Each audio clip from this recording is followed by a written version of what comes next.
दृष्टि का रंग, द कलर ऑफ विजन। दो मन, दो दृष्टियां और एक शाश्वत सत्य की कहानी। पात्र रवि, जो हमेशा दोष देखता है और नकारात्मक प्रतिक्रिया देता है।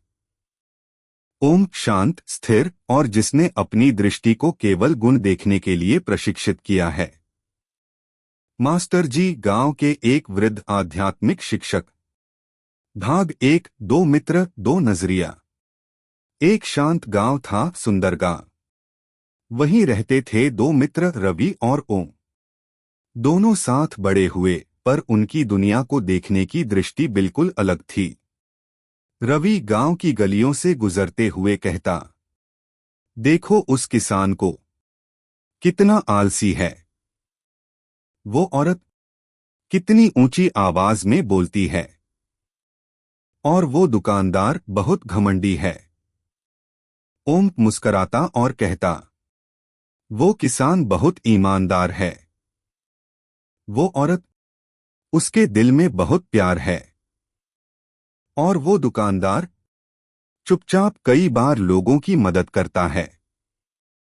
गांव के लोग कहते, ओम की आंखों में जैसे सोने का चश्मा है और रवि की आंखों पर कालिख की परत।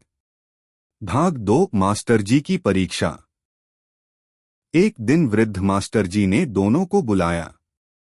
उन्हें एक एक छोटी डायरी दी और कहा, अगले 30 दिनों तक रोज एक ही रास्ते पर चलो। रवि, तुम जो कुछ भी गलत देखो उसे लिखो। ओम, तुम जो कुछ भी अच्छा देखो उसे लिखो। 31वें दिन फिर मिलते हैं। दोनों मान गए। दिन बीते। रवि की डायरी में भर गए गुस्से, चिढ़, शिकायतें और दोष। ओम की डायरी में लिखा गया दया, साहस, उदारता और आशा का जिक्र। भाग 3, अंतिम दिन। 31वें दिन दोनों लौटे।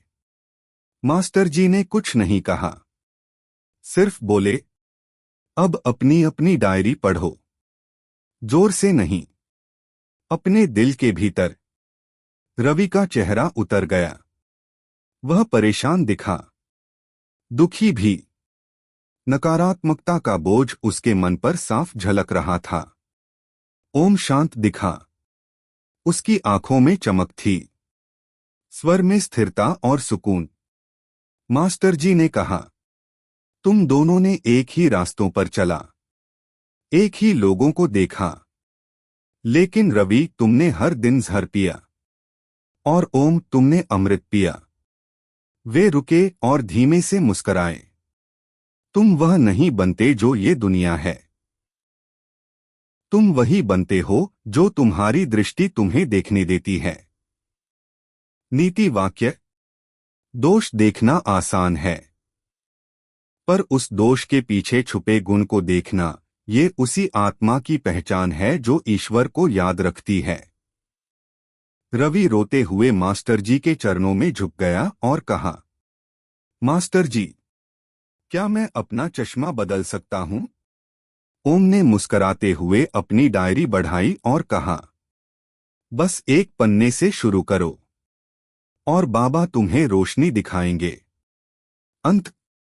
एक कहानी जो सिर्फ पढ़ने के लिए नहीं है, बल्कि जीने के लिए है।